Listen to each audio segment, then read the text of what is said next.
it's Monday. And I have been dealing with a respiratory whatever for about 3 weeks now. And I get to go back to work today. Now, I worked a little bit the second week. I worked a couple of days last week.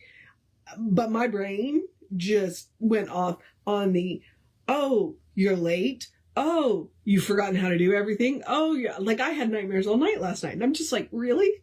Really? I've been doing this job for 20 years. And we're late. It's 10:15 and I'm supposed to be there at 9. No, we open at 10. My brain has just lost it. So, all right. We are almost finished with the introduction. We are on part 4 of the introduction, and we are in the chapter that says how to use it. And there are no sections in this one. It's just a straight, through. So we'll see. I'm going to read it, and we'll see how far I get. And if I end up dividing it in half, then we'll divide it in half. So, all right. How to use it from the Science of Mind text. One of the great difficulties in the new order of thought is that we are likely to indulge in too much theory and too little practice. As a matter of fact, we only know as much as we can prove by actual demonstration. That which we cannot prove may or may not be true, but that which we can prove certainly must be and is the truth. Of course, the theory of any scientific principle goes beyond its application. At any stage of the unfoldment of that principle and the evolution of its accomplishments. If this were not true, there would be no progress in any science. The sciences are objectively real to us only insofar as we demonstrate them. And until demonstrated, they are suppositional. So far as practical results are concerned.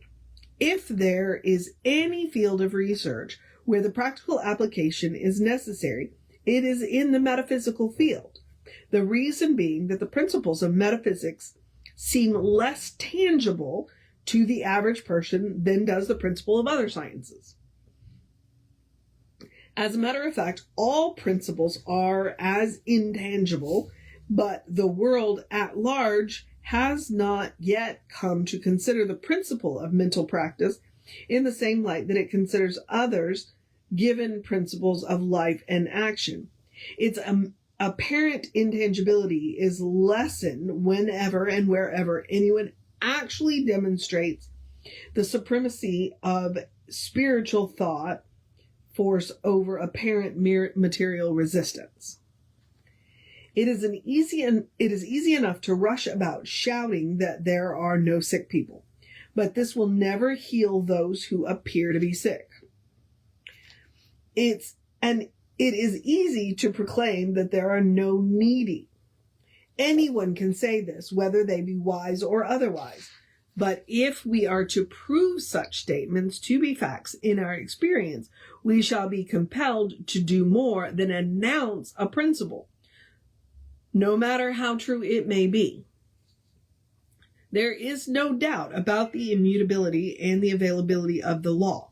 The law is infinite. It is right where we happen to be at any given time. It occupies all space, fills every form with differentiations of itself. The law also flows through us because it flows through everything, and since we exist, it must be in and through us. This is the crux of the whole matter. Infinite and immutable as the law is, ever present and available as it must be, the potential possibility of all human probability, it must flow through us in order to manifest for us. It has been proved that by thinking correctly and by conscious mental use of the law of mind, we can cause it to do definite things for us, through us. By conscious thinking, we give conscious direction to it, and it, consciously or unconsciously, responds to our advance along the line of our conscious or subjective direction. It must and will respond to everyone because it is law, and law is no respecter of persons. We are surrounded by an intelligent force and substance from which all things come, and the ultimate essence in the invisible and subjective world of all visible and objective forms and conditions. It is around us in its original state, ready and willing to take form through the impulse of our creative belief. It works for us by flowing through us. This law we did not create. This law we cannot change. We can use it correctly only as we understand and use it according to its nature. Hence, it follows that if we believe that it will not work, it really works by appearing to not work. When we believe that it cannot and will not, then, according to principle, it does not. But when it does not, it still does, only it does according to our belief that it will not. This is our own punishment through the law of cause and effect. We do not enter in because of our doubts and fears. It is not a punishment imposed upon us by the great Spirit of God, but an automatic result of failing constructively to use the law of God. God does not punish the mathematician who fails to obtain the right answer to their problem. The thought of an unsolved problem does punish them until they apply the right principle and thus secures the desired result. Thus, sin and punishment, righteous and salvation, are logical reactions of the universe to the life of an individual. When we are dealing with real life, with thoughts, impulses, emotions, etc., we are dealing with causation, with original cause, and we should be most careful how we deal with such powers and forces. In dealing with this subtle power of mind and spirit, we are dealing with a fluent force. It is forever taking form and forever deserting the form which it has taken. Thus, a practitioner of this science should not be confused over any given form, but should know that any form which is not of the original harmony is subject to change. The original spirit is harmony.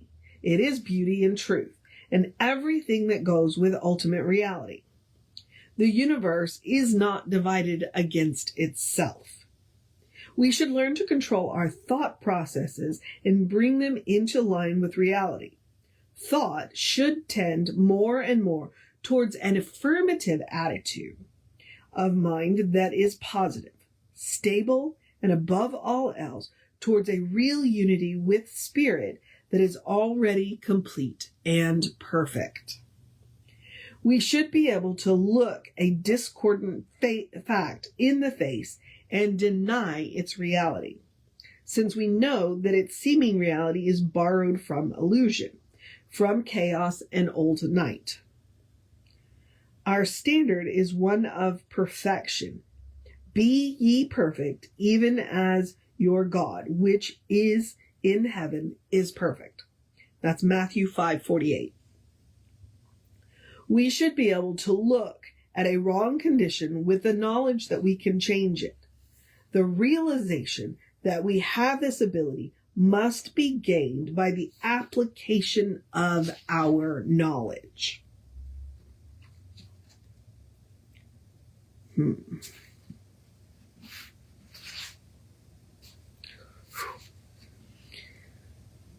The practice of science of mind calls for a positive understanding of the spirit of truth, a willingness to let this inner spirit guide us with the conscious knowledge that the law of the Lord is perfect, Psalm 19:7, and that we must believe that this to be a fact, in so far As our thought is in accord with this perfect law, it will accomplish, and nothing can hinder it. Emphasis, earnest. Heaven and earth shall pass away, but my words shall not pass away. Matthew 24:35. And said the beautiful Jesus as he strove to teach his disciples the immutability of the law of righteousness. A practitioner must use thought definitely and for specific purposes. And the more definitely they use the law, the more directly it will respond to them. A false start is neither person, place, nor thing to the one who uncovers it. A false fact is neither person, place, nor thing to the one who uncovers it, and once uncovered, it has no place in which to hide. The illusion, seen and understood, is made negative in the experience of the one who suffered by it. While it is true that wrong conditions exist, they could not maintain unless there was someone to experience them. Consequently, the experience must be in consciousness. Change the consciousness and the false condition will disappear. Conditions are not entities. We are entities. Cannot that which is conscious cast out that which has no consciousness? If we properly understood, we would be able to remove false conditions as easily as Jesus did. He knew, but our faith is weak. We must strengthen it, and we can. Let us analyze this. One finds themselves impoverished. They wish to change this condition. They know that it is not in accord with ultimate reality, that the Spirit imposes no limitations. Therefore, they know that their apparent limited condition has no real law to support it. It is simply an experience of consciousness. They wish to a definite result in the opposite direction. First, they realize that the law of life is the law of liberty, of freedom. They now state that this law of liberty is flowing through them and into all their affairs. But the image of the limitation persists. There is a definite contradiction of their statements of freedom. So, right here, they must stop and declare that these images of limitation are neither person, place, nor thing, that they have no power, personality, nor presence, and no real law to support them. They do not have to believe in them. They cannot operate through them.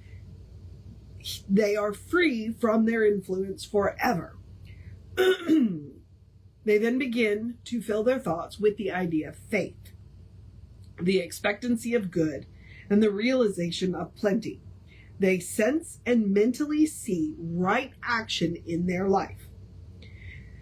They put their whole trust in the law of good, and it becomes very real to them as they definitely speak it into being, into their being, and into the being of their affairs. They deny anything and everything that contradicts their realization of this truth. Side note, Emma Curtis Hopkins, you want to know about denials? Read Emma Curtis Hopkins. Okay, back to the reading. At this point of realization, they meet a friend who immediately begins a tale of woe about hard times, bad business conditions, etc. And should they listen to this tale of the serpent, they might reverse their previous affirmations and make negative their former mental and spiritual concept. This does not mean that they should refuse to hold conversations with people, nor fear that they will neutralize the position which they have taken in their mind, but that they should refuse to mentally accept the false position. Then they can talk with anyone and not be disturbed. Side note, read the book of Job. His friends, not good friends. Okay, back to the reading.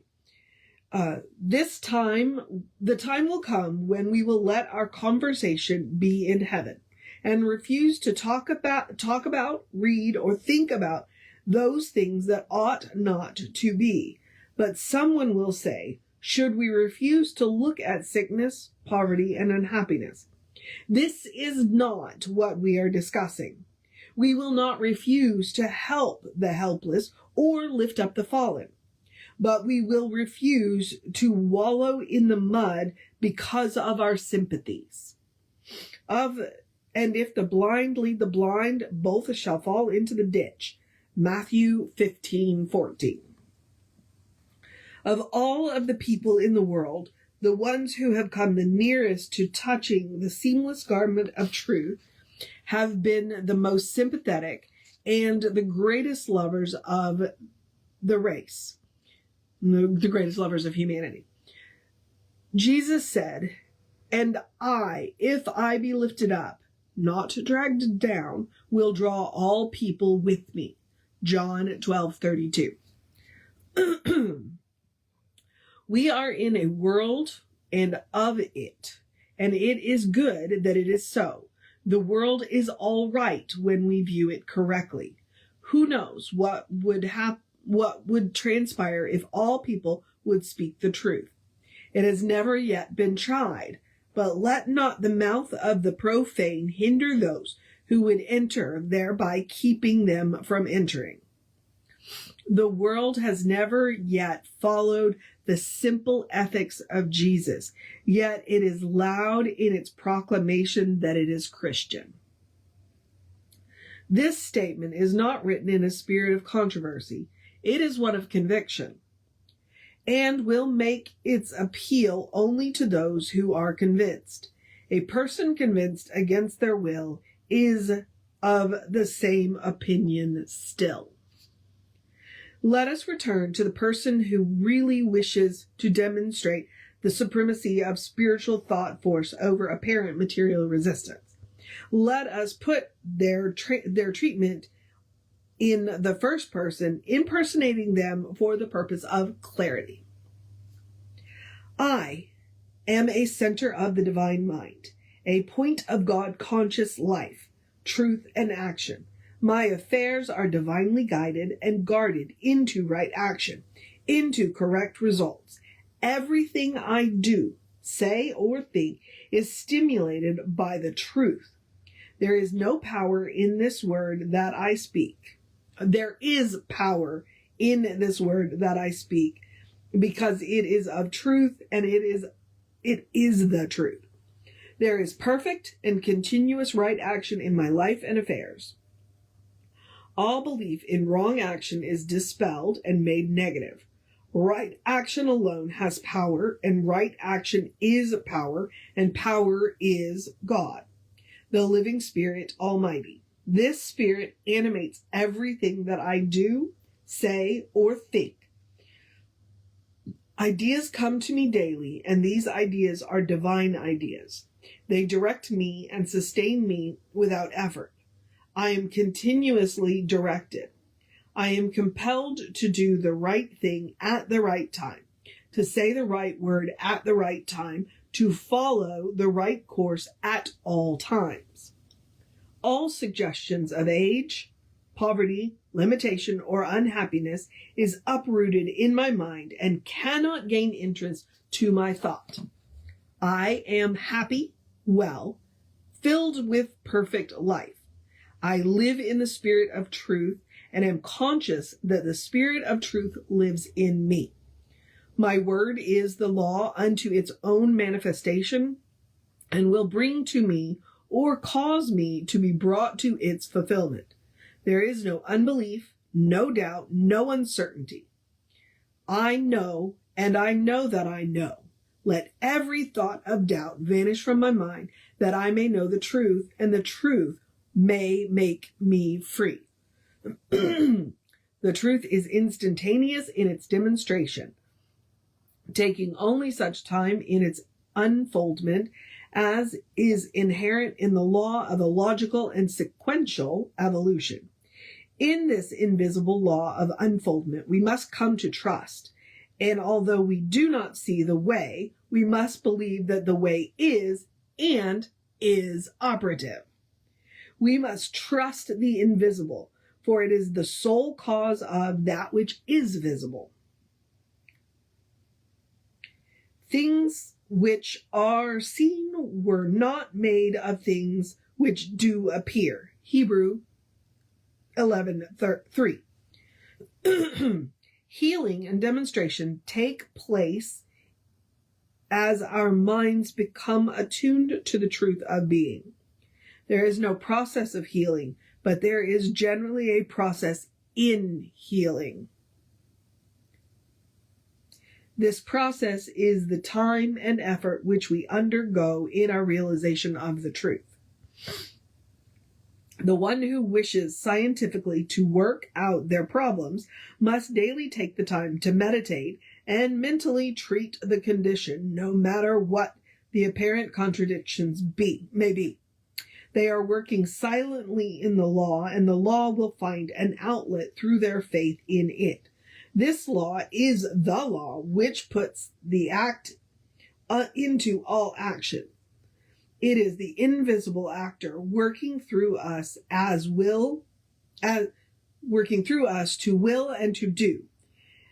As a result of right treatment, the mold formed in the subjective mind by the treatment makes possible a concrete manifestation. The treatment is an intelligent energy in the invisible world.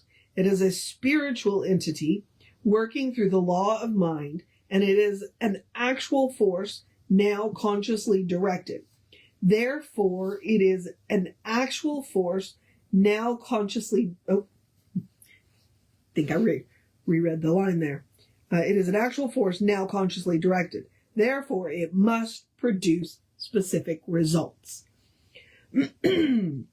This will not seem strange to those who have given thought to the subject, as the primordial word of creation is the only thing which explains creation. So every person's word, partaking of this original nature as it does, must reproduce the creative function in their life at the level of their consciousness of one life back of, in, and through all.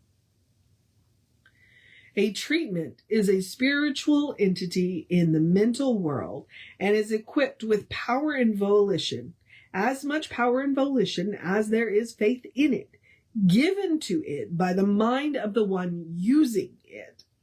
And, operating through the law, it knows exactly how to work and what methods to use and just how to use them. We do not put the power in this word, but we do let the power of the law flow through it. And the one who most completely believes in this power will produce the best results. This is the law of cause and effect again. When one gives a treatment for right action and does not believe that right action will be the result, they make their own treatment negative. Therefore, we should spend much time in convincing ourselves of the truth of our treatments. Now, this is not a power of will, but a power of choice.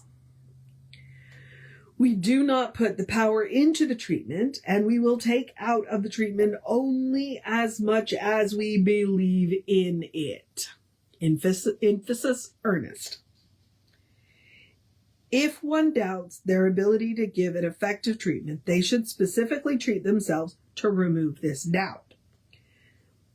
They should say something like this, but not necessarily these words. I am convinced that this word has power, and I firmly believe in it. I trust it to produce the right results in my life, or in the life of the one for whom I am using my words. We should work without anxiety, but with expectancy, not by coercion, but with conviction, not through compulsion, but as a state of conscious recognition and receptivity. We do not have to drive or push, but we must accept and believe. We should then, leaving everything to the law, expecting a full and complete proof of our faith,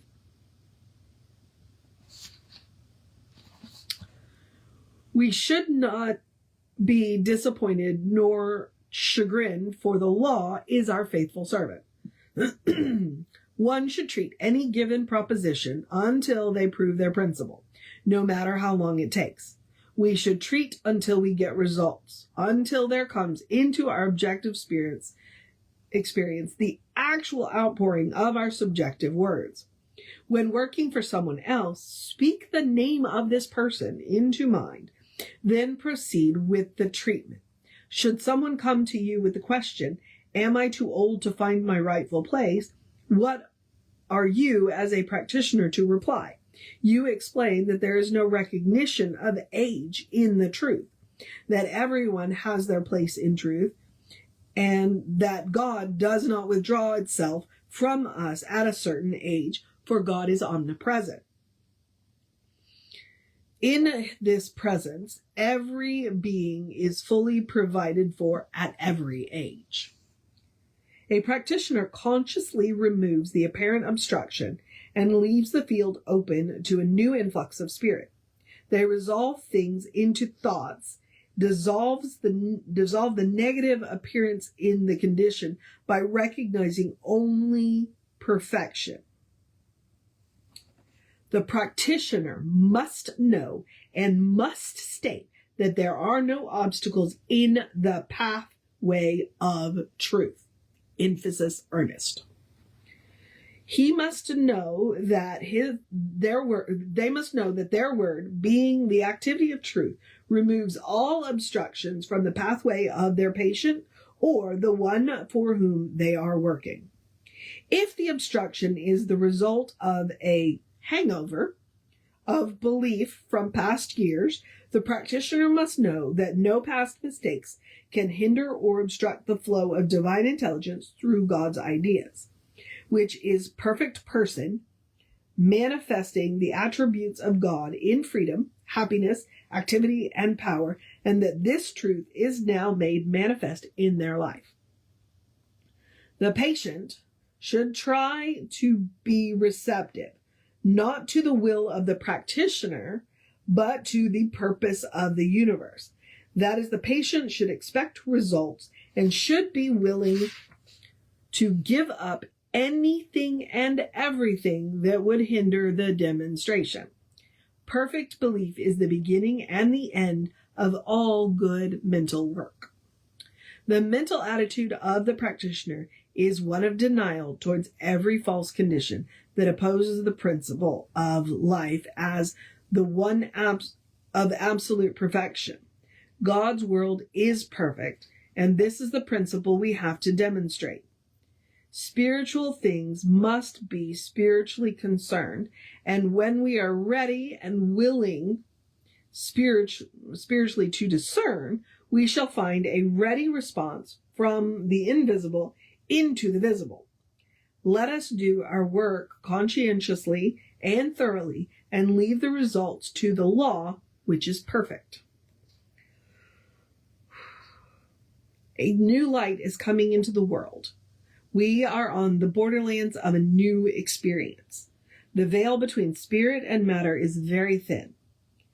The invisible passes into visibility through our faith in it. A new science, a new religion, and a new philosophy are rapidly being developed. This is in line with the evolution of the Great Presence, and nothing can hinder its progress. It is useless as well as foolish to make any attempt to cover this principle, or to hold it as a vested right of any religion, sect, or order. The truth will out. The Spirit will make itself known. Happy are we if we see these things, which, from the foundation of the human race, has been longed for by all aspiring souls.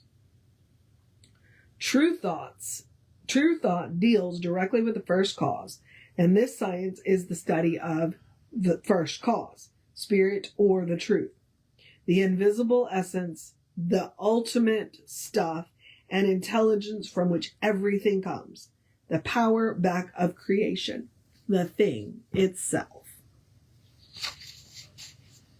All right, well, we are done with the introduction.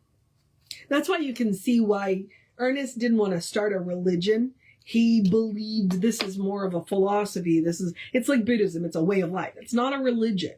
You know, we don't think we have the truth. We don't think we have the only truth.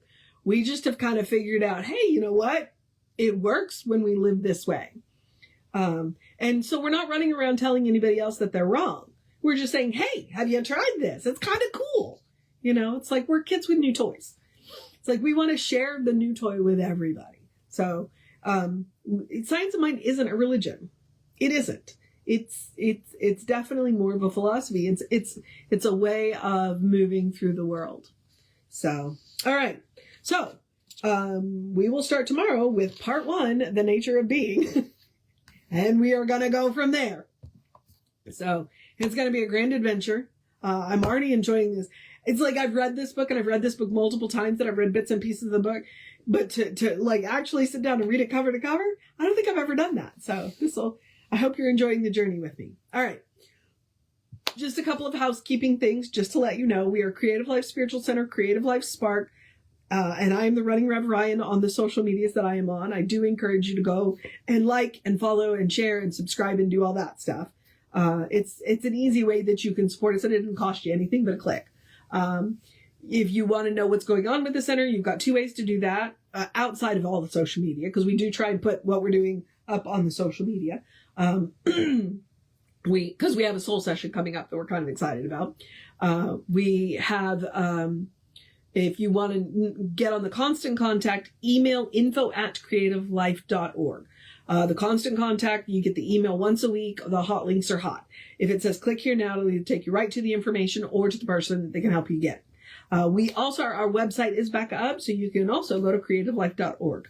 So those are the ways that you can get in touch with us for whatever it is that, you know, is going on. All right.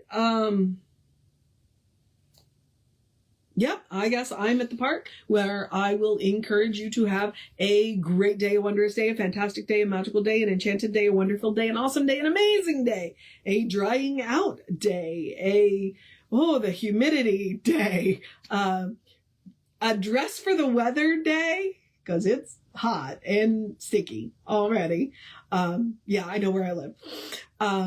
A doctor appointment day, a let's get some answers day, a know that this is going to be all right day, a drink plenty of water day, a good day, because we're out of adjectives day. And if that is too much pressure, simply have a day. You are enough just as you are. You are a beloved expression of the divine. You are a brilliant light, a divine spark. You are spirit in motion. You are God in action. Or as Reverend Jesse likes to call us, you are a godly. All right, beloveds. Oh, I'll go rest my voice for a minute. I want to remind you, explore the truth of your being. Peel back the layers of everything that anybody has ever told you about yourself, whether they know you or not, and get to know who the divine knows you to be. All right? Because I can promise you one thing. It's the only thing I can promise you. The person the divine knows you to be is good. And from there, anything is possible. All right, beloveds. Reverend David should be on around 5 p.m. with you. I will be back with you around 9 a.m. tomorrow. Take care of yourself. Know that you are loved, and I will see you next time.